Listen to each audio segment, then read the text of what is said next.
현대 신자들이 가장 많이 짓는 세 가지 죄.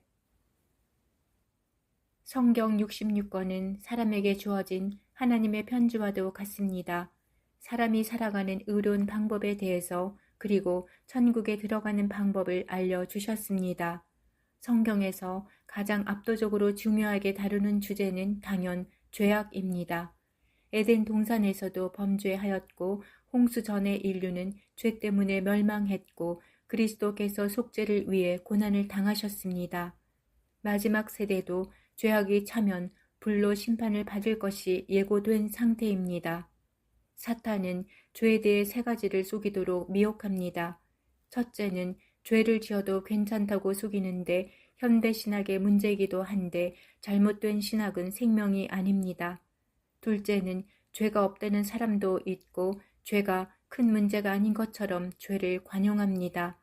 셋째는 회개할 필요가 없다는 교리도 있어서 죄가 씻어지지 않은 채 쌓여갑니다.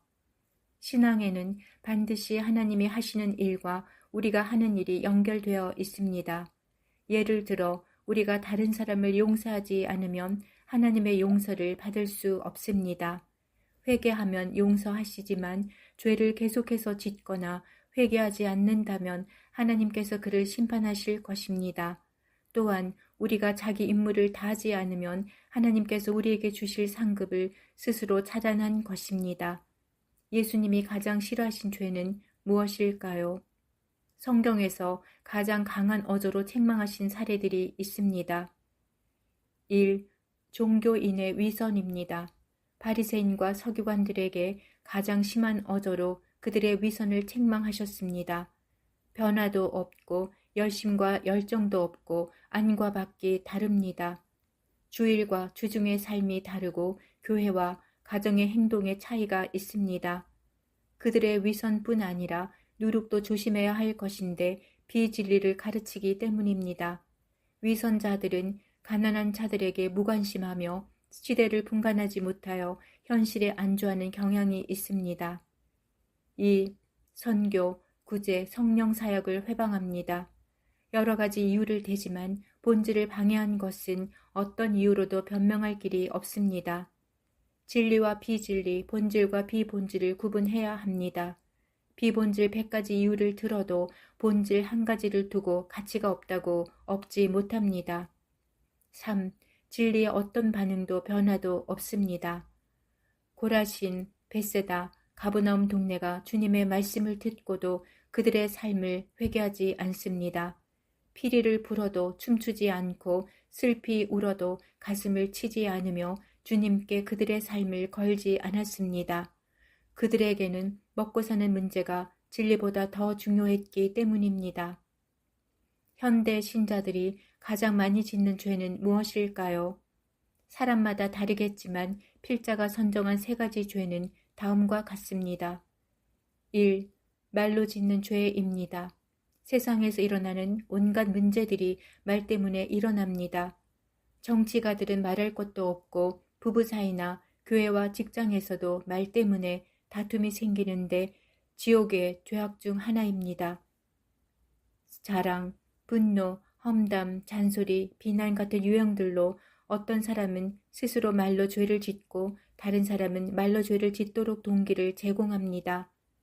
독사의 자식들아, 너희는 악하니 어떻게 선한 말을 할 수 있느냐? 이는 마음에 가득한 것을 입으로 말함이라. 내가 너희에게 이르노니 사람이 무슨 무익한 말을 하든지 심판날에 이에 대하여 신문을 받으리니 내 말로 의롭다함을 받고 내 말로 정죄함을 받으리라. 자기 말로 자기를 정죄한다는 개념은 한편 무서운 말입니다. 말 때문에 우리의 예복이 더러워지고 있습니다. 2. 우선순위에 관한 일입니다. 하나님과 함께하는 시간보다 세상과 더 친밀한 것은 죄악입니다. 하나님을 의지하는 것보다 세상을 우선하는 것은 우상이자 반역입니다.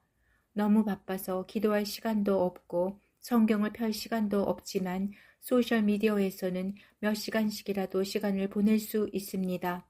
그런 이유로 점점 더 죄악을 이겨내기 힘들어집니다.